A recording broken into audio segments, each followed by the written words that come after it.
السلام علیکم، آداب عرض ہے GTA لسنرز، ناول کی نیکسٹ ایپیسوڈ کے ساتھ حاضر ہوں۔ ناول کا نام ہے میری زیست کا حاصل، مصنفہ ہے رابعہ نور، قسط نمبر 4۔ سلطان ولا میں گھڑی شام کے تقریباً 7 بجا رہی تھی۔ جامنی اور گلابی رنگ کے امتزاج سے سجا وہ کمرہ باربی ڈول کے گھر کا منظر پیش کرنے کے مترادف تھا۔ کوئین سائز کا بیڈ جس کی پشت کی دیوار پہ جگمگاتی ننھی روشنیوں کی رسی نما تار لٹک رہی تھی اور اس پہ لگی اس کی بے شمار ہنستی مسکراتی تصاویر۔ گھر کے ہر فرد کے ساتھ چہرے کے زاویے بگاڑ کر بنائی جانے والی وہ تصاویر کسی بھی آنے والے کو یہ باور کروانے کے لیے کافی تھی کہ وہ گھر بھر کی لاڈلی ہے۔ کونے پہ پڑی سفید اسٹڈی ٹیبل اور اس پر پڑے مختلف چھوٹے بڑے خوبصورت تحائف اسے اس گھر کے مختلف افراد نے مختلف مواقع پر دیے تھے۔ سفید اور پنک امتزاج کے قیمتی پردے کمرے کی خوبصورتی میں اضافہ کر رہے تھے۔ یہ کمرہ شانز احمد کا تھا اور اس وقت وہ اپنے بیڈ پر ملگج حلیہ میں بیٹھی تھی۔ براؤن سلکی بالوں کو جوڑے کی شکل میں لپیٹ رکھا تھا، مگر آدھے سے زیادہ بال کھل کر چہرے پر بکھر چکے تھے۔ بیڈ پہ جا بجا کتابیں بکھری پڑی تھی اور وہ بری طرح سے ان کے درمیان الجھی بیٹھی پڑھنے کی کوشش میں ہلکان ہو رہی تھی۔ اس نے یونیورسٹی دوبارہ جوائن کر لی تھی۔ اس واقعے کے بعد ڈرائیور کو اس کی حفاظت سے متعلق خاص ہدایات دی گئی تھی۔ وہ مقررہ وقت سے پہلے وہاں موجود ہوتا تھا کہ شانزے کو انتظار کی زحمت نہ اٹھانی پڑے۔ یونیورسٹی سے غیر حاضری کی وجہ سے پڑھائی کا بھی کافی حرج ہو گیا تھا، اسی لیے آج کل زور و شور سے پڑھائی جا رہی تھی۔ اس وقت وہ بیڈ پر کتابیں پھیلائے بیٹھی تھی جب دروازے پر ہلکی سی دستک دے کر وجاہت احمد کمرے میں چلے آئے۔ ان کے آنے پر وہ چونکی اور انتہائی حیرانگی کے عالم میں ان کو دیکھنے لگی، جیسے ان کے آنے کا مقصد بھانپنے کی کوشش کر رہی ہو۔ وہ اس کی حیرت محسوس کر چکے تھے۔ اس کی حیرانی کو مکمل طور پر نظر انداز کرتے دوستانہ انداز اپنائے اس کے نزدیک بیٹھے، اس سے پڑھائی کی بابت دریافت کر رہے تھے۔ وہ اس سے مختلف موضوعات پر گفتگو جاری رکھے ہوئے تھے۔ شانزے کو ان سے باتیں کرنا، ان کو سننا اچھا لگ رہا تھا۔ بہت عرصے کے بعد وہ یوں اس کے کمرے میں آئے تھے۔ شلوار سوٹ میں ملبوس وہ اس وقت ایک مکمل باپ لگ رہے تھے۔ ان کے پاس سے اٹھنے والی مخصوص خوشبو وہ محسوس کر سکتی تھی۔ نظریں ترچھی کر کے اس کی کتابوں کو الٹ پلٹ کرتے وہ ان کے سیاہ بالوں سے بھرے مضبوط ہاتھ دیکھ رہی تھی۔ اس کا جی چاہا وہ ان ہاتھوں کو سختی سے تھام لے، جیسے ایک بچہ بھرے بازار میں کھونے کے ڈر سے اپنے باپ کا ہاتھ تھام لیتا ہے، لیکن وہ سوچ کر رہ گئی۔ ایک جھجک آڑے آ رہی تھی، بار بار پلکیں جھپک کر خوشی سے امٹ آنے والے آنسو روک رہی تھی۔ کچھ دیر اس کے پاس بیٹھے رہنے کے بعد اسے پڑھائی کی تلقین کرتے وہ اٹھے اور واپس جانے کے لیے دروازے کی جانب بڑھے، جب شانزے نے بے چین ہوتے ہوئے انہیں بے اختیار پکارا، پاپا۔ وہ رک گئے، رخ موڑ کر اسے دیکھا۔ وہ تقریباً بیڈ سے چھلانگ لگاتی اتری اور دوڑ کر ان کے قریب آئی۔ وہ چہرے پر نافہم تاثرات لیے اسے ہی دیکھ رہے تھے۔ کیا میں آپ کو گلے لگا سکتی ہوں؟ وہ جھجکتے ہوئے پوچھ رہی تھی۔ اس کے سوال پہ وہ متحیر ہوئے، جبکہ وہ آس بھری نظروں سے انہیں ہی دیکھ رہی تھی۔ اس پل وہ انہیں بالکل ایک چھوٹی سی بچی لگی جو کسی کھلونے کو چھونے کے لیے للچائی ہوئی نظروں سے اسے دیکھے اور پھر اس سے کھیلنے کی چاہت لیے اجازت طلب نظروں سے اپنی ماں کو دیکھے۔ سر کو اسبات میں جنبش دیتے انہوں نے مسکرا کر اسے کہا، یس مائی سن یو کین۔ شدت جذبات سے کہتے انہوں نے اپنی باہیں واہ کرتے اسے اپنے سینے میں چھپا لیا۔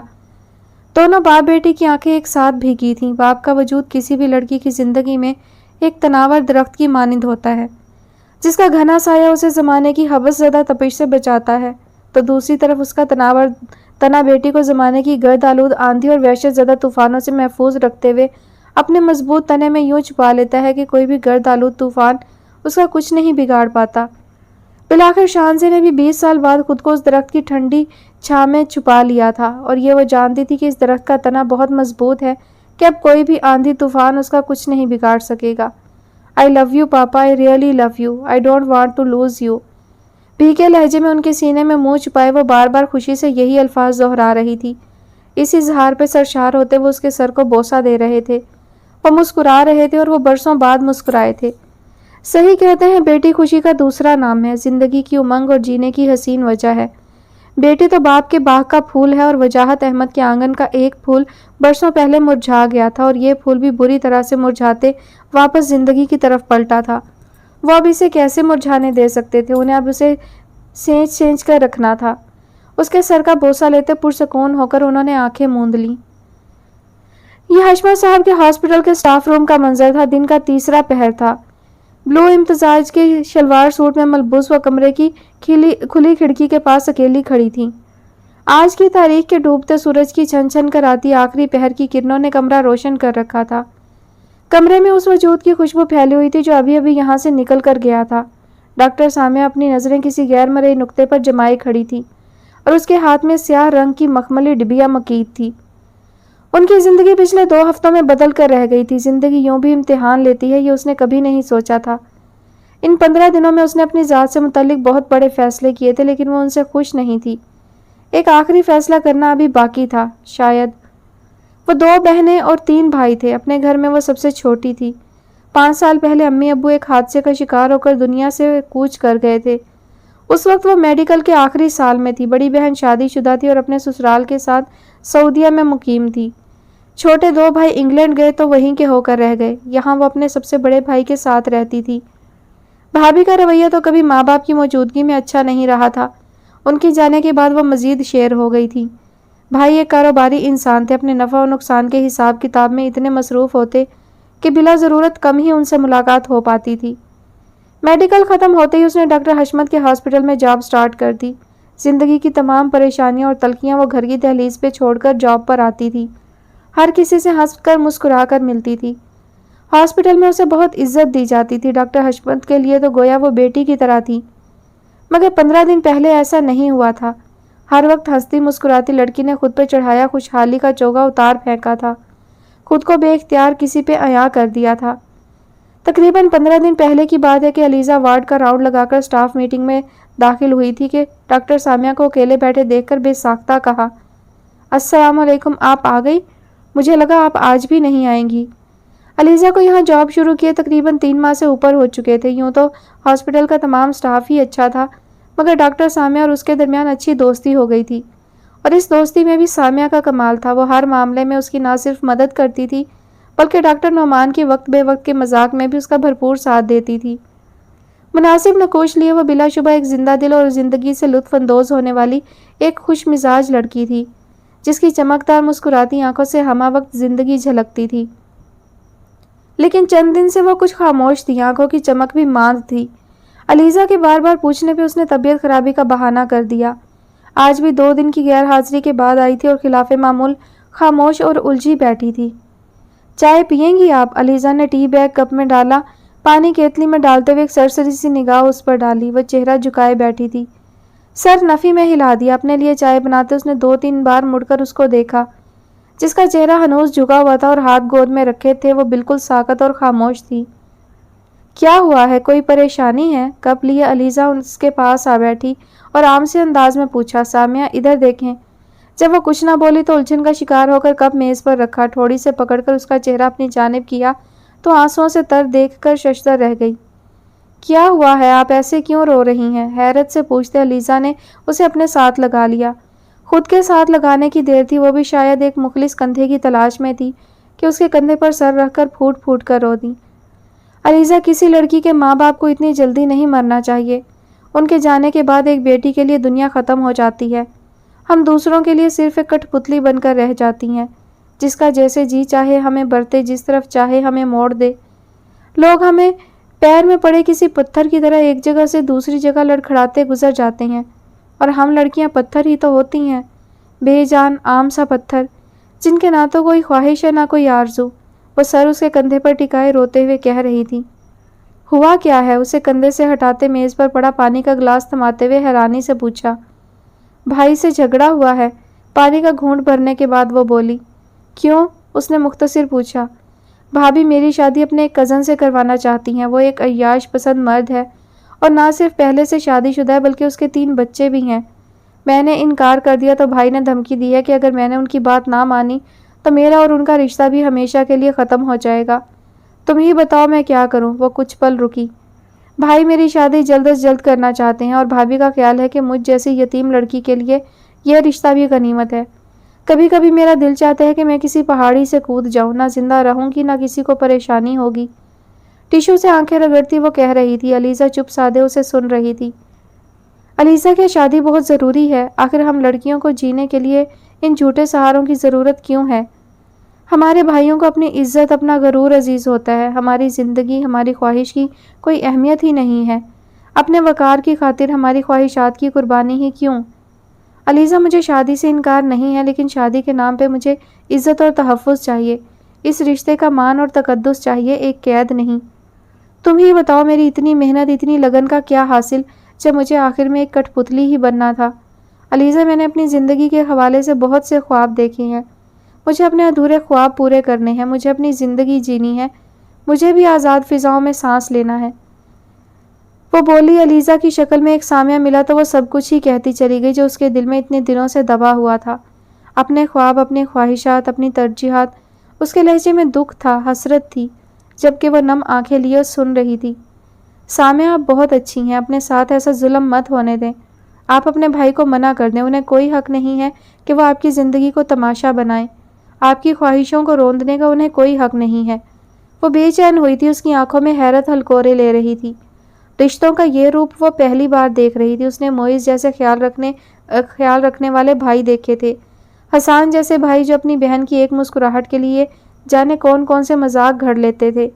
شاید دنیا میں ابھی ایسے کردار بھی موجود ہیں جن کے نزدیک انسان کی خواہش سے زیادہ اپنی انا، اپنا وقار، اپنا غرور زیادہ اہم ہوتا ہے۔ خود پہ یقین رکھیں، مت گھبرائیں، آپ اکیلی نہیں ہیں، ہم سب آپ کے ساتھ ہیں، میں آپ کے ساتھ ہوں، اور ہمیں ان جھوٹے اور مطلبی سہاروں کی ہرگز ضرورت نہیں ہے۔ سامعہ، آپ کے والدین کے بعد آپ کی زندگی پہ صرف اور صرف آپ کا حق ہے۔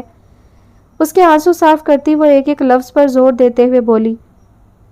ہم اس کمزور زمانے کی لڑکیاں نہیں ہیں، ہم بہت بہادر ہیں، ہم بڑی سے بڑی تکلیف کا ڈٹ کر مقابلہ کر سکتی ہیں، کسی بھی طوفان کا رخ موڑ سکتی ہیں، ہم بہت مضبوط ہیں۔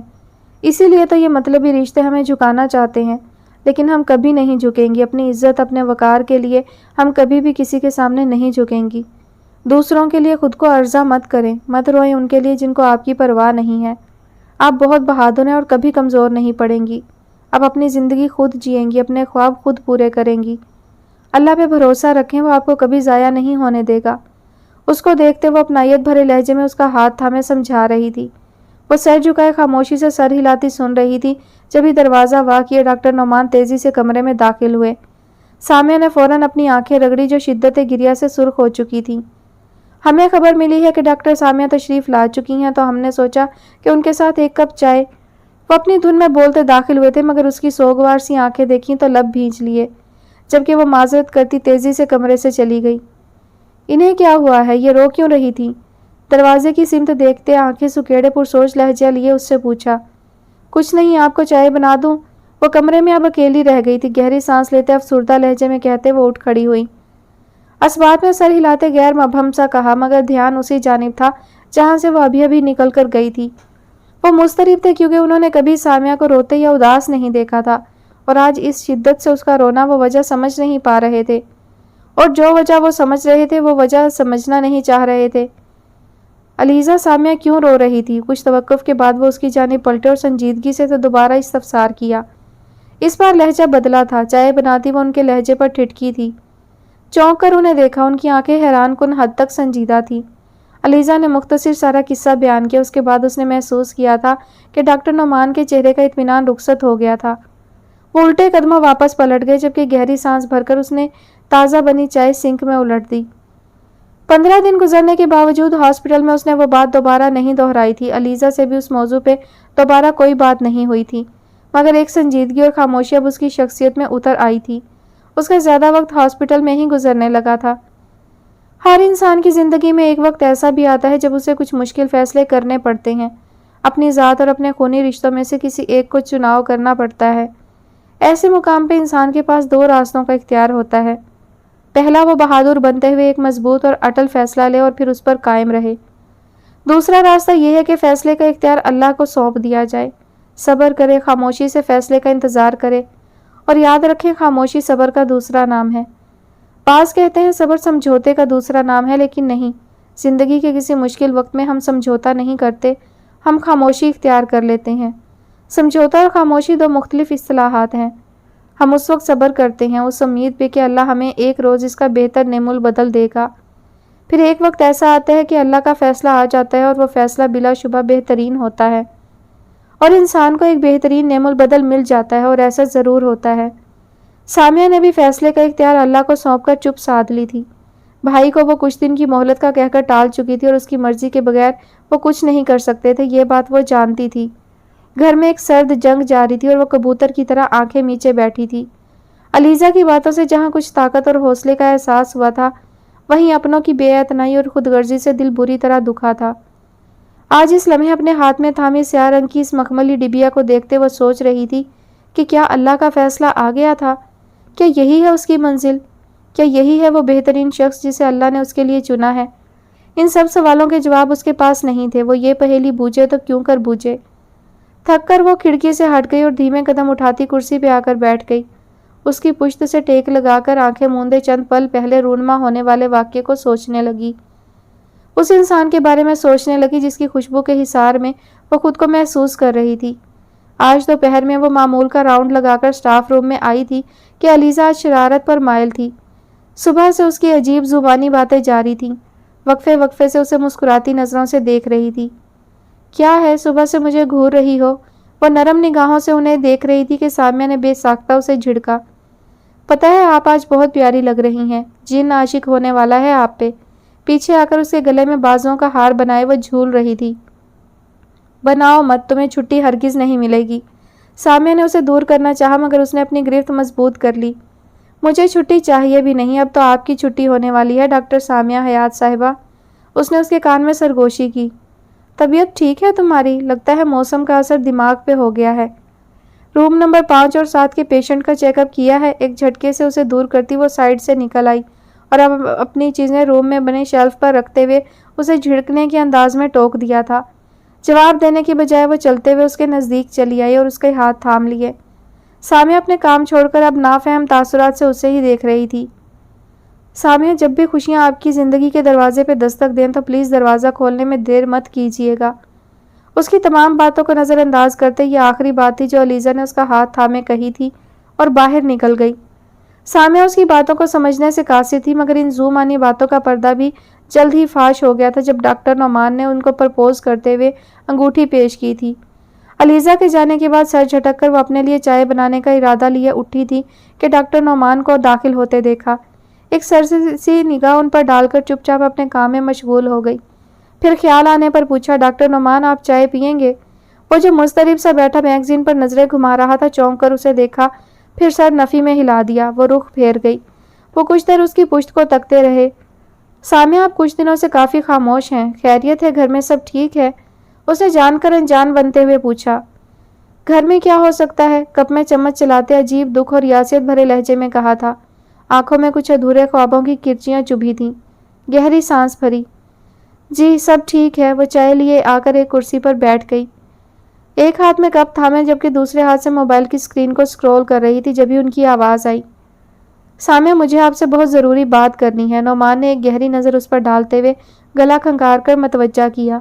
تھوڑا آگے کو جھک کر سیدھا ہوئے اور اسے پکارا۔ اس نے نگاہیں موبائل سے ہٹا کر استفہامیہ انہیں دیکھا۔ دراصل پچھلے 1 سال سے میں تم سے یہ سب کہنا چاہتا تھا مگر کہنے کی ہمت نہیں کر پا رہا تھا۔ کافی بزدل ہوں نا؟ دھیمے لہجے میں ٹھہر ٹھہر کر کہتے وہ اسے ہی دیکھ رہے تھے جبکہ وہ اس کے آپ سے تم تک کی منزل طے کرنے پر ششدر تھی۔ پتہ نہیں مجھے یہ بات تم سے یوں کرنی چاہیے یا نہیں مگر مجھے لگتا ہے مجھے مزید دیر نہیں کرنی چاہیے۔ سامیہ میں تمہیں بہت عزت، بہت مان اور محبت کے ساتھ اپنی زندگی میں شامل کرنا چاہتا ہوں۔ وہ خاموش مگر نافہم تاثرات لیے اسے دیکھ رہی تھی۔ چائے کا کپ میز پر دھر دیا گیا تھا مگر اب چائے کا ہوش ہی کسے تھا؟ میں تم سے شادی کرنا چاہتا ہوں۔ بالآخر انہوں نے کوٹ کی جیب میں پڑی انگوٹھی کی ڈبیا اس کی جانب بڑھاتے اس کی آنکھوں میں دیکھتے ہوئے کہا، گویا اس کے حواسوں پر کوئی بم پھوڑ دیا تھا۔ ایک جھٹکے سے وہ اپنی جگہ پہ کھڑی ہوئی تھی۔ یہ کیا حرکت ہے؟ آپ میرا مذاق اڑا رہے ہیں؟ بے یقینی سے اسے دیکھا۔ اس کی آنکھیں ڈبڈبائی تھیں۔ استغفر اللہ سامیہ، میں ایسا کیوں کروں گا؟ ہاں میں مانتا ہوں میں نے یہ سب کہنے میں بہت دیر کر دی مگر میرا یقین کرو تم میرے لیے ہمیشہ سے بہت اہم، بہت خاص تھی۔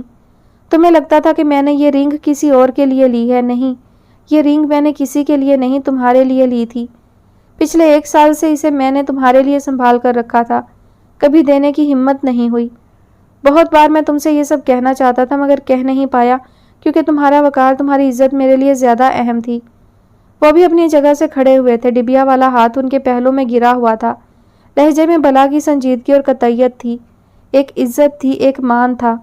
سامیہ نے ان کے چہرے پہ تضحیک اور مزاح کا عنصر تلاشنا چاہا لیکن ازلی بشاشت کا کوئی بھی شائبہ نہیں تھا۔ انہیں بھی سامعہ سے اس بے یقینی کی امید نہیں تھی۔ اسے دیکھتے کئی بار نعمان کی آنکھوں نے رنگ بدلا تھا، کئی بار باتوں باتوں میں انہوں نے اسے بتانے کی کوشش کی تھی، لیکن وہ تو ان کے جذبوں سے بالکل انجان تھی۔ اب بھی شاید دیر کر دیتا، لیکن سوال اب میری والدہ کا ہے۔ ان کو آپ بہت پسند آئی ہیں، وہ سنجیدہ تھے۔ اب یہ کیا ڈرامہ ہے؟ آپ کی والدہ مجھ سے کب ملی؟ وہ جھنجھلائی تھی۔ اس تمام عرصہ میں پہلی بار نعمان کے لبوں پہ جاندار مسکراہٹ ابھری۔ 2 قدم آگے بڑھے، اس کی آنکھوں میں دیکھا۔ کل آپ سے بلڈ پریشر کی میڈیسن لینے خوش مزاج اور تھوڑی باتونی سی خاتون آئی تھیں، مگر آپ کو دیکھ کر ان کا بی پی بالکل نارمل ہو گیا تھا۔ اب ان کا خیال ہے کہ وہ اس بی پی کو نارمل کرنے والی انسانی مشین کو ہمیشہ کے لیے اپنے گھر لانا چاہتی ہیں اور مزید دوائی نہیں خریدنا چاہتی۔ مہنگائی بہت ہے نا، اور میرا خیال ہے کہ ان کا پوائنٹ ویلڈ ہے۔ ابرو اچکائے ٹہر ٹہر کر مسکراہٹ دبائے وہ کہہ رہے تھے۔ اسے بے اختیار وہ مریضہ یاد آئی جو کرید کرید کر اس سے جانے کون کون سے سوال پوچھ رہی تھی، اور وہ شدید کوفت کے باوجود متانت سے مسکرا کر انہیں جواب دے رہی تھی۔ ایک خاص بات جو اس نے محسوس کی تھی کہ اس سب کے دوران علیزہ کی مسکراہٹ نہیں تھم رہی تھی۔ تو کیا علیزہ بھی سب جانتی ہے؟ اس نے سوچا۔ وہ بے یقین نظروں سے انہیں دیکھ رہی تھی، وہ کیوں کر ان کا اعتبار کرتی؟ سامعہ، تم سوچنے کے لیے جتنا چاہے وقت لے سکتی ہو، میں تمہارے جواب کا انتظار کروں گا، لیکن کوئی بھی فیصلہ لینے سے پہلے اتنا یاد رکھنا، کسی نے چپکے چپکے تمہیں بہت چاہا ہے، اور اب وہ اپنی زندگی کی تمام خوشیاں تمہارے ساتھ بانٹنا چاہتا ہے۔ اس کی آنکھوں کی کشمکش وہ دیکھ چکا تھا۔ سامعہ نے نظروں کا زاویہ بدل لیا۔ یاد رکھنا، میری زندگی کے گزرے کل میں بھی تم تھی اور آنے والے کل بھی تم ہی رہو گی۔ گمبھیر لہجے میں اس کی جھکی پلکوں پہ نظریں جمائے وہ کہہ رہے تھے۔ سامعہ کی نظریں ان کے جوتوں پر ٹکی تھی، لیکن اپنے بہت قریب وہ ان کی خوشبو محسوس کر سکتی تھی۔ نعمان نے گہری نظر سے اسے دیکھا۔ مخملی ڈبیا اس کے دائیں طرف سے جھک کر اس کے پیچھے موجود شیلف پر رکھ دی۔ کل میں سوات جا رہا ہوں، مجھے امید ہے اس دوران تم فیصلہ کر چکی ہوگی۔ وہ ایک مشکل سوال اسے تھما کر جا چکے تھے، اور اس پل وہ بیٹھی قسمت کی اس عنایت پر حیران تھی۔ ڈاکٹر نعمان کے بارے میں اس نے کبھی اس نظر سے نہیں سوچا تھا۔ وہ ایک اچھے انسان تھے جو لاشعوری طور پہ ہمیشہ اس کا خیال رکھتے تھے، کسی بھی مشکل میں اس کی ڈھال بن جاتے تھے، اکثر اس کی ہنسی کی وجہ بھی بنتے تھے۔ ان کو سوچتے سامعہ کے لب خود بخود مسکراہٹ میں ڈھل گئے تھے۔ چاہے جانے کا خوبصورت احساس اس کے دل میں جاگنے لگا تھا، اور آنکھوں کی چمک بڑھ رہی تھی۔ وہ اقرار اور انکار کی تکرار میں الجھی بیٹھی تھی۔ اس نے مخملی ڈبیا کھول کر دیکھی۔ نازک ہیرے کی انگوٹھی جگمگا رہی تھی۔ اس سے جڑی ماضی کی یادیں کسی فلیش بیک کی طرح نظروں کے سامنے گھومنے لگیں۔ اگر مجھے دینی تھی تو ڈیزائن تو مجھے دکھا دیتے، بالکل اپنے جیسی پسند ہے۔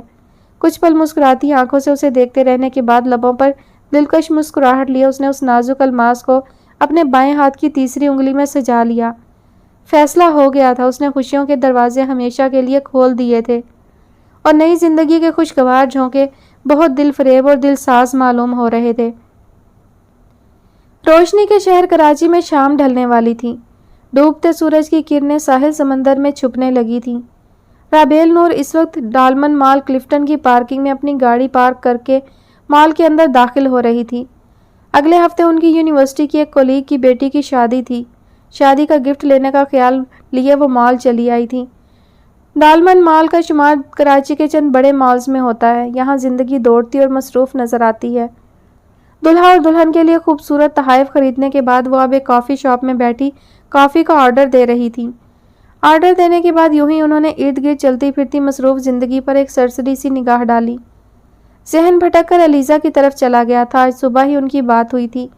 وہ کسی میڈیکل کیمپ کے سلسلے میں 15 روز کے لیے سوات میں تھی، اور اس وقت کیمپ جانے کے لیے تیار ہو رہی تھی۔ علیزہ نے چند ماہ پہلے انہیں بتایا تھا کہ اس نے کسی ڈاکٹر احمد کے ہاسپٹل میں پارٹ ٹائم جاب سٹارٹ کر دی ہے، اور یہ بھی کہ ڈاکٹر احمد بہت اچھے اور شفیق انسان ہیں۔ اس خبر سے بیک وقت وہ مطمئن اور پریشان ہوئی تھی۔ نئی کامیابی پہ وہ اس کے لیے خوش تھیں، تو وہیں وہ بے چین بھی تھی کہ وہ چاہتی تھی کہ علیزہ جلد از جلد اپنی ہاؤس جاب مکمل کر کے کراچی واپس آ جائے۔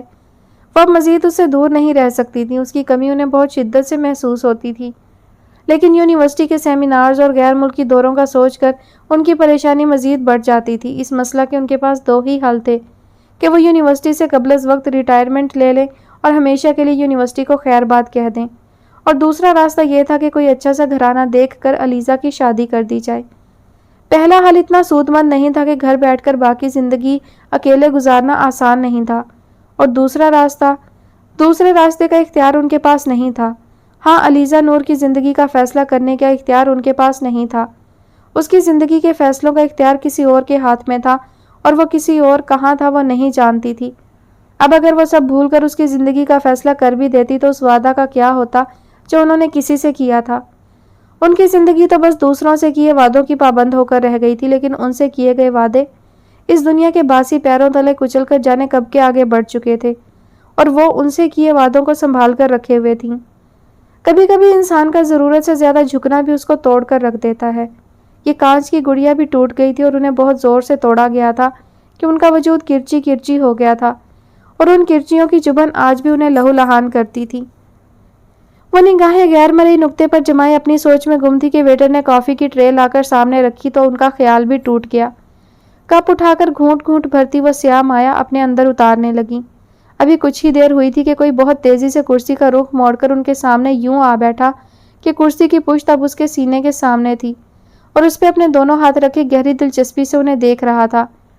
رابیل نے ایک ناگوار سی نگاہ اس پر ڈالنا چاہی تو نگاہ پلٹ کر واپس آنا بھول گئی۔ کافی کا کپ تھامے ہاتھ لرز کر رہ گئے تھے۔ زندگی بھر انہوں نے اس چہرے کو نہ دیکھنے کی قسم کھا رکھی تھی، لیکن دوسروں سے وعدہ نبھانے والی رابیل کا خود سے کیا وعدہ چھن سے ٹوٹ کر اب ان کا منہ چڑھا رہا تھا۔ مقابل چہرے پہ خباثت سجائے دلداری نگاہوں سے ان کے ایک ایک نقش کو چھو رہا تھا۔ وہ گرین اور براؤن کلر کی شلوار سوٹ میں ملبوس تھی۔ لاشعوری طور پر سینے پر پھیلے دوپٹے کو مزید پھیلا کر درست کیا۔ رابیل کی آنکھوں میں سامنے والے کے لیے نفرت اور غصہ تھا۔ کبھی سوچا نہیں تھا کہ کراچی کا یہ سفر میرے لیے اتنا حسین ثابت ہوگا۔ برسوں بعد اپنی جان سے ملاقات ہو گئی۔ اب کسی شے کی چاہت نہیں ہے۔ معلوم ہے ابھی ابھی میری ایک ڈیل کینسل ہو گئی ہے، کروڑوں کا نقصان بھی ہوا ہے، لیکن تمہیں دیکھنے کے بعد اب کوئی غم نہیں لگ رہا رابیل ڈیئر، خباثت سے کہتا وہ مسکرایا تھا۔ یہ شخص آج بھی خوبصورت تھا۔ ایک زمانے میں ایک دنیا اس شخص کی خوبصورتی کی دیوانی ہوا کرتی تھی اور اس سے دوستی کے خواب دیکھا کرتی تھی، لیکن اس میں غرور اور انا بھی بلا کی تھی۔ ایک خود پسند انسان ہمیشہ کی طرح آج بھی خود پسندی دکھا رہا تھا۔ رابیل کی آنکھوں میں نمی اور خون ایک ساتھ اترا تھا۔ دھڑکن بہت تیز ہو رہی تھی۔ یوں لگتا تھا کہ دل پھٹ کر ابھی باہر آ جائے گا۔ نگاہیں جھکنے سے انکاری تھیں۔ آج بھی اتنی ہی حسین ہو، شاید اس سے بھی زیادہ، اس نے جذب سے کہا۔ رابیل نے ایک ہنکارا بھرا مگر افسوس ہمیشہ کی طرح آج بھی اکیلی۔ جس کی خاطر تم نے یہ جوگ لیا ہے نا رابیل، وہ تو کب کا آگے بڑھ چکا ہے اور تم ہو کہ وہیں کی وہیں کھڑی ہو۔ وہ تو تمہاری وفا کا مان بھی نہ رکھ سکا۔ میں تو آج بھی تمہیں اپنانے کو اور سہارا دینے کو تیار ہوں، بس ایک اشارہ کرو۔ وہ آنکھ دبا کر بولا تھا، لبوں پر استہزائیہ مسکراہٹ تھی۔ رابیل نے گود میں رکھے ہاتھ زور سے بھینچ لیے کہ ناخن ہتھیلیوں میں گھس کر رہ گئے تھے۔ آنکھیں مسلسل اس شخص پر ٹکی ہوئی تھی اور ان میں اس کے لیے صرف نفرت ہی نفرت تھی۔ یہ شخص ان کی سوچ سے بھی زیادہ گھٹ گیا تھا۔ ان کا دل چاہ وہ یہاں سے غائب ہو جائیں یا کہیں بھاگ جائیں، لیکن وہ تو شاید سکتے کی کیفیت میں تھیں۔ ان کی اس برباد زندگی کا ذمہ دار ان کے سامنے موجود تھا اور وہ کچھ بول بھی نہیں پا رہی تھی۔ ایک وقت تھا وہ اس کو جان سے مار دینا چاہتی تھی، لیکن جانے کیوں آج وہ اس کے سامنے خود کو بے بس اور بے جان محسوس کر رہی تھی۔ وہ خوفزدہ ہو رہی تھی۔ بہادر تو وہ کبھی بھی نہیں تھی۔ فطرتاً وہ ایک کمزور لڑکی تھی اور فطرت پہ حال کے جتنے مرضی پردے ڈال دو کبھی نہ کبھی ظاہر ہو ہی جاتی ہے۔ انہوں نے ابھی 20 سال پہلے کی کیفیت خود پر طاری محسوس کی۔ انہیں لگا اگر کچھ دیر مزید یہ شخص ان کے سامنے بیٹھا رہا تو ان کا سانس بند ہو جائے گا۔ ریلیکس، کچھ نہیں کہوں گا میں تمہیں۔ اب میری تم سے کوئی دشمنی نہیں ہے کیونکہ میرا انتقام پورا ہو چکا ہے اور میں انتقام کے لیے جیتا ہوں۔ کہا تھا نا میں نے رابیل میڈم، جو میرا نہیں وہ کسی کا بھی نہیں۔ اسے شاید ان کی قابل رحم ہوتی حالت کا اندازہ ہو چکا تھا، اسی لیے پہلی بار نارمل لہجے میں بات کی۔ البتہ لہجے سے تکبر اور کرو فرض جھلک رہا تھا۔ وہ اٹھ کھڑا ہوا، کرسی سیدھی کر کے برابر کی۔ آداب مہمانداری وہ ابھی بھی نہیں بھولا تھا۔ رابیل نے سر اٹھا کر خوفزدہ نظروں سے اسے دیکھا۔ وہ جانے کے لیے مڑا تھا کہ کچھ یاد آ جانے پر رکا، واپس پلٹا، دونوں ہاتھ میز پر رکھے ان کے سامنے جھکا، براہ راست ان کی سیاہ خوفزدہ آنکھوں میں دیکھا۔ اور ہاں، تمہارے لیے ایک بری خبر ہے۔ میں نے کبھی ایسا چاہا تو نہیں تھا مگر شاید قدرت نے تمہیں سزا دینی تھی مزید۔ تمہاری بیٹی نور احمد تمہارے جانے کے کچھ عرصہ بعد مر گئی تھی۔ جانتی ہو وہ کیسے مری؟ سر جھکائے وہ استہزائیہ تعصب سے سر جھٹک رہا تھا۔ ڈوب کر۔ بہت بری حالت تھی اس کی، لاش بھی پہچانی نہیں جا رہی تھی۔ جانتا ہوں اب یہ سب بتانے کا کوئی فائدہ نہیں ہے، مگر میں نے سوچا تمہیں یہ سچائی بھی بتا ہی دوں، تمہاری زندگی کی بے رحم سچائی، تاکہ تمہیں معلوم ہو کہ مجھ سے نفرت میں تم نے کیا کیا کھویا ہے۔ اس کے چہرے پر تمسخر اور غرور تھا۔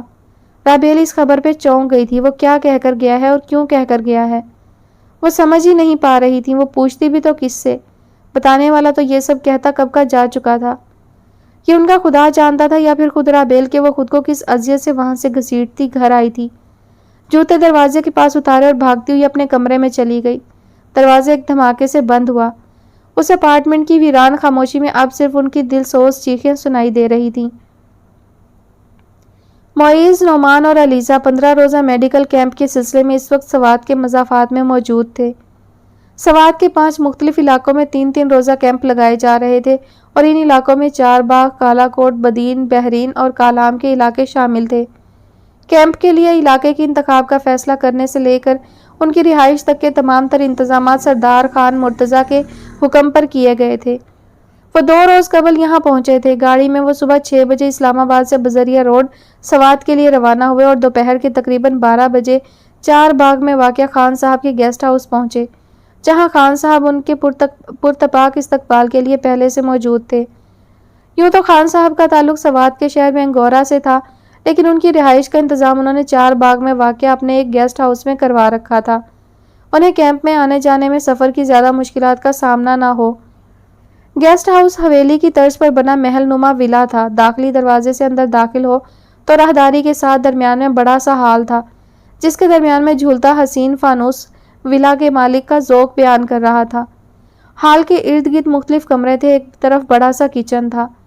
ہال کے درمیان سے زینے اوپری منزل کو یوں جاتے تھے کہ زینے کے اختتام پہ دونوں اطراف میں قطار در چند کمرے بنے ہوئے تھے اور ایک طرف ایک بڑا سا ٹیرس تھا جس میں اخروٹ کے درخت کی لکڑی سے بنے خوبصورت دیوان موجود تھے اور اس دیوان پر موجود سواتی کڑھائی شدہ رنگ برنگے تکیے اور کشن اس کی دلکشی کو بڑھا رہے تھے۔ راہداری سے نکلو تو سنگ مرمر کی اینٹوں سے مزین کشادہ برآمدہ تھا، جس کے سرے پر 3-4 سیڑھیاں اتر کر وسیع سرسبز لان تھا، جس میں مختلف اور نایاب انواع کے پھولدار پودے اور درخت لگائے گئے تھے۔ لان کے درمیان میں سرخ اینٹوں سے بنی روش تھی، ایک طرف سفید سنگ مرمر کا مجسمہ بنا ہوا اور اس میں سے نکلتی پانی کی تازہ پھوار دیکھنے والے کی آنکھیں خیرہ کرتی تھیں۔ خان صاحب اثر رسوخ رکھنے والی ایک سیاسی شخصیت تھے۔ انہوں نے اس گیسٹ ہاؤس کو اپنے خاص مہمانوں کے لیے مختص کر رکھا تھا۔ گیسٹ ہاؤس میں ان کی خدمت کے لیے خان صاحب کا ایک خاص ملازم فضل محمد اور اس کی بیوی ہمہ وقت موجود تھی۔ اس کے علاوہ ایک چوکیدار اور 2 گارڈز بھی ان کی حفاظت پر تعینات کیے گئے تھے کہ سردار خان مرتضیٰ ایک مضبوط سیاسی پس منظر کے حامل شخص تھے اور یہ علاقہ ان کے سیاسی حریف کا علاقہ تھا۔ وہ اس کیمپ کو ناکام بنانے کی کوشش میں کوئی بھی حربہ اپنا سکتے تھے۔ معیز کی ٹیم کا پہلا پڑاؤ چار باغ کا ہی ایک علاقہ تھا۔ دریائے سوات کے نیلے گہرے پانیوں کے ساتھ واقع چھوٹی چھوٹی پہاڑیوں کے درمیان گھرا یہ خوبصورت علاقہ اپنی تمام تر خوبصورتی سے آنے والوں کو محصور کیے ہوئے تھا۔ تحد نگاہ پھیلا سبزہ زار اور پہاڑوں کے درمیان گھرا یہ خوبصورت علاقہ سوات کے شہر مینگورہ سے 20 کلومیٹر کی مسافت پر واقع تھا۔ علاقے کے ایک سکول کو 3 دن کے لیے ہاسپٹل کی شکل دے دی گئی تھی۔ آج کیمپ کا دوسرا روز تھا۔ ایک انتہائی مصروف اور تھکاوٹ بھرے دن کے بعد سہ پہر کے آخری پہر معیز کی ٹیم گیسٹ ہاؤس واپس جانے کے لیے پر تول رہی تھی۔ گیسٹ ہاؤس کا فاصلہ کیمپ سے زیادہ نہیں تھا۔ وہ بآسانی پیدل یہ سفر طے کر سکتے تھے۔ تبھی ایک 16-17 سال کی لڑکی دوڑتی ہوئی ہانپتی کانپتی چلی آئی۔ یوں لگتا تھا کہ وہ بہت جلدی میں اور پریشان ہے۔ ڈاکٹر صاحبہ، خدا کے لیے میری امی کو بچا لیں، ان کی طبیعت بہت خراب ہو رہی ہے۔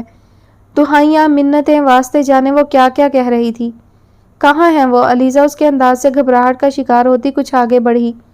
وہ گھر پہ ہیں، یہاں نہیں آ سکتی، خدا کے لیے میرے ساتھ چلیں، اس نے منت بھرے لہجے میں کہتے اس کے سامنے ہاتھ جوڑ دیے۔ نظروں میں ایک آس تھی۔ علیزہ نے فوراً اس کے جوڑے ہاتھ تھامے اور چونک کر معیز کو دیکھا۔ وہ سنجیدہ تاثرات لیے کھڑا اس کی بات سن رہا تھا۔ ہم کسی کے گھر نہیں جا سکتے علیزہ، علیزہ کی سوالیہ نگاہوں کو محسوس کرتے اس نے رسانیت سے کہا۔ معیز کے جواب سے وہ پل بھر کو حیرت کا شکار ہوئی۔ ڈاکٹر معیز، پیشنٹ کو ہماری ضرورت ہے، حیرانگی کے عالم میں اٹک اٹک کر کہتے علیزہ نے معیز کو سمجھانے کی کوشش کی۔ یہ ان کو کسی بھی طریقے سے یہاں لے آئے، ہم چیک کر لیں گے، مگر کسی کے گھر نہیں جا سکتے۔ اس بار اس نے بھی 2 ٹوک الفاظ میں انکار کیا تھا کہ خان مرتضیٰ نے اسے خاص ہدایات کر رکھی تھی کہ وہ بنا کسی ایمرجنسی کے کیمپ سے باہر مت نکلیں۔ وہ اس کے جواب سے مایوس ہو کر پلٹی، پہلے سے سمیٹی اپنی چیزیں سمیٹنے لگی۔ آنکھوں میں خفگی اتری تھی۔ اس نے فوراً اپنی چادر اوڑھی۔ جب سے وہ اس علاقہ میں آئی تھی، یہاں کے رسم و رواج کے مطابق اس نے باہر جاتے ہوئے چادر اوڑھ کر نکلنا مناسب سمجھا تھا۔ جیسا دیس ویسا بھیس، اس کے انکار کو نظر انداز کرتی وہ جانے کے لیے بالکل تیار تھی۔ میں جا رہی ہوں، نکلنے سے پہلے اس نے اطلاع دینا مناسب سمجھی، باوجود اس کے کہ وہ معیز کی بے حسی پر ششدر تھی۔ ایک مسیحا ہونے کی حیثیت سے اسے معیز کے رویے سے دکھ پہنچا تھا۔ میری پرمیشن کے بغیر آپ نہیں جا سکتی۔ وہ اب بھی مطمئن کھڑا تھا۔ اس کے لہجہ میں ایک وارننگ تھی۔ وہ آگے بڑھ چکی تھی جب پیچھے سے اس کی آواز سنائی دی۔ وہ رکی، پلٹ کر اسے دیکھا اور استہزائیہ ہنسی۔ آئی ایم سوری ڈاکٹر معیز، میں کسی سے ڈکٹیشن نہیں لیتی۔ خائف سیاہ آنکھیں اس پر ٹکائے کہا۔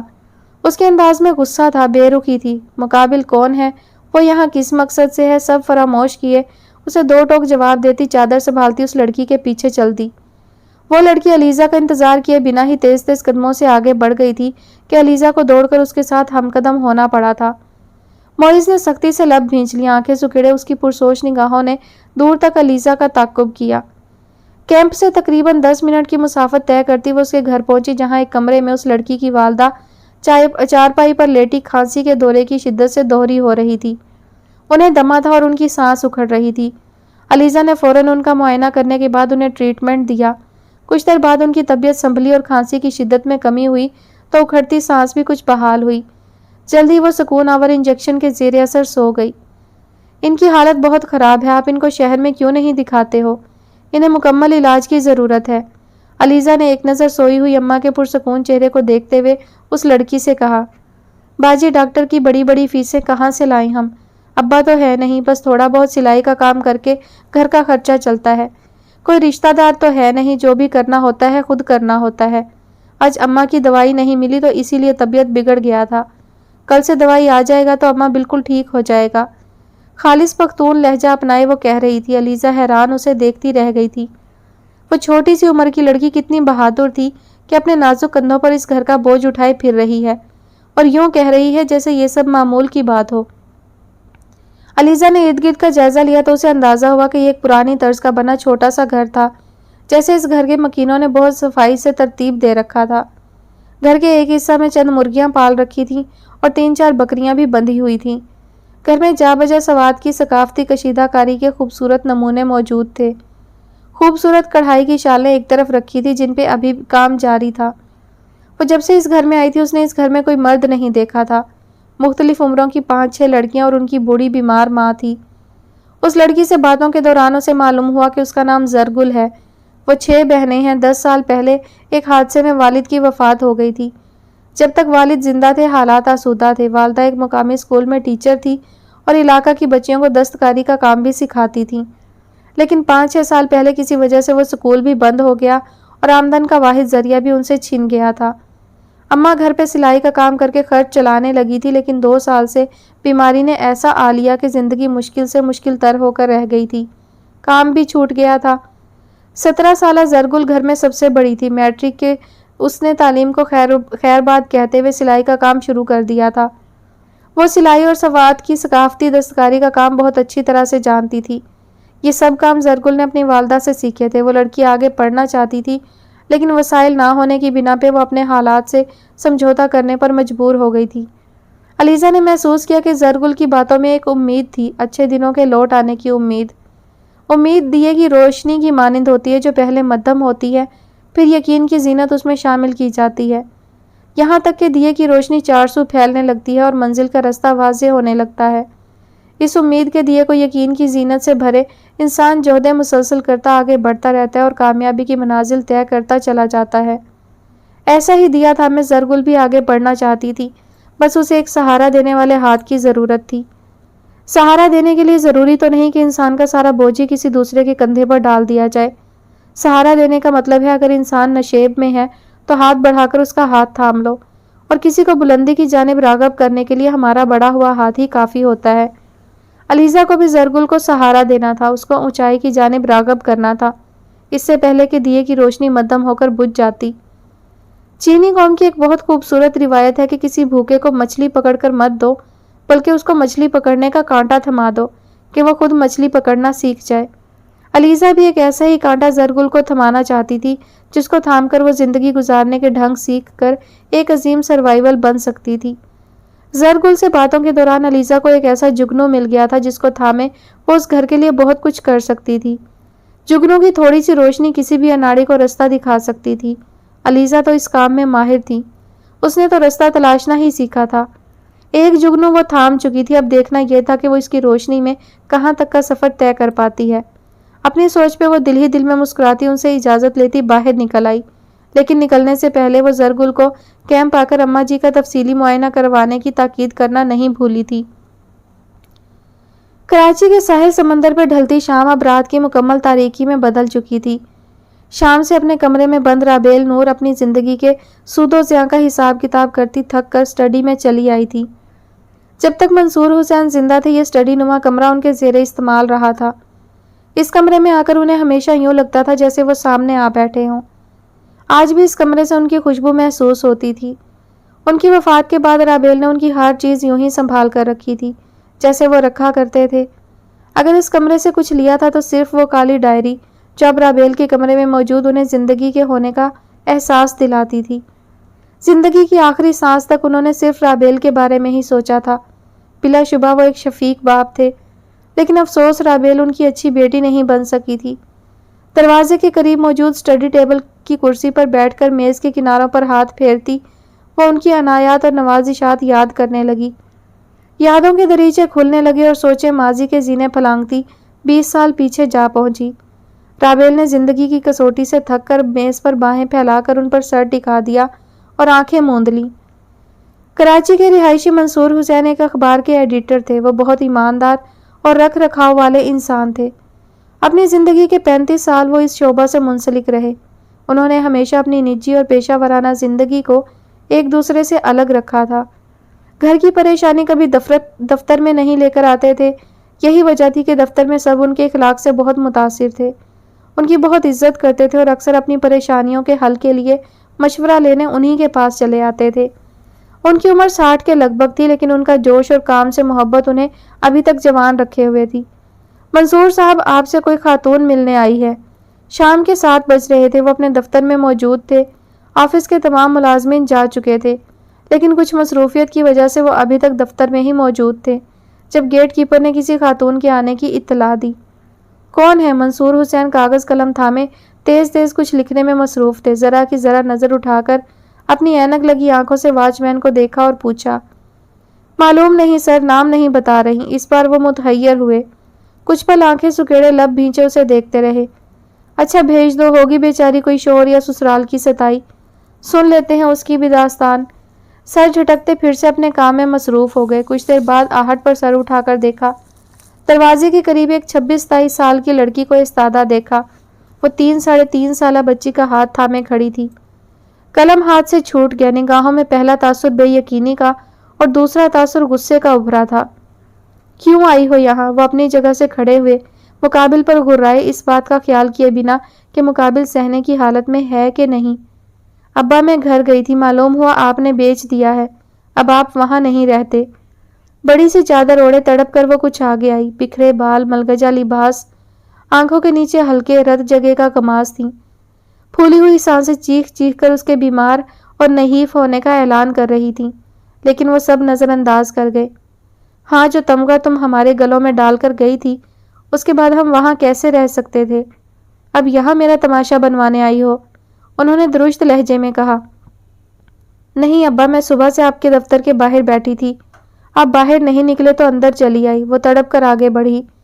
وہ ان کی آغوش میں جانے کو بے چین تھی، لیکن شاید ابھی ان کے امتحان اور بھی تھے۔ تم بھول رہی ہو، تم ہمارے لیے مر چکی ہو، پھر یہاں کیوں آئی ہو؟ انتہائی رحم دل اور مہمان نواز انسان اس وقت انتہائی کٹھور ہو رہا تھا۔ ابا ایسا مت کہیں، ابا میری دنیا برباد ہو گئی، میں تباہ ہو گئی ہوں، ابا میرے ساتھ بہت ظلم ہوا ہے، میں اکیلی رہ گئی ابا۔ وہ تڑپی تھی، وہ جان گئی تھی کہ ان مضبوط باہوں کے علاوہ دنیا میں انہیں کہیں پناہ نہیں ملے گی۔ مقابل اس کے لیے ایک آخری امید، ایک آخری سہارا تھا۔ یہاں سے وہ دھتکاری نہیں جانا چاہتی تھی۔ وہ بے حال ہو رہی تھی، اسے تو کسی کو منانے کا ڈھنگ بھی نہیں آتا تھا۔ جس لڑکی نے زندگی میں صرف محبت دیکھی تھی، ان چند دنوں میں اسی زندگی نے اپنے نہ جانے کون کون سے رنگ انہیں دکھا دیے تھے کہ زندگی نے اسے بہت زور سے منہ کے بل زمین پر پٹکا تھا۔ کچھ نہیں بچا میرے پاس ابا، کچھ بھی نہیں۔ ابا مجھے معاف کر دے، میرا کوئی ٹھکانہ نہیں ہے، کوئی گھر نہیں رہا۔ مجھے مت دھتکاریں ابا، مت نکالیں مجھے اپنی پناہ سے۔ آپ کی رابیل مر جائے گی ابا۔ اس نے معافی کے لیے ہاتھ جوڑ دیے، نڈھال سی ہوتی وہ زمین پر بیٹھتی چلی گئی، سجدہ کی مانند سر زمین سے ٹکا دیا۔ وہ پھوٹ پھوٹ کر رو رہی تھی، معافی کی بھیک مانگ رہی تھی۔ مقابل اس کا باپ تھا اور یہ بدنصیب اب ان کے پاس پناہ ڈھونڈ رہی تھی جو خود اپنی جنت کو ٹھوکر مار کر گئی تھی، جس کی آنکھوں کی چمک سے ان کی زندگی میں روشنی تھی، جس کے معصوم چہرے کو دیکھ کر وہ جیتے تھے۔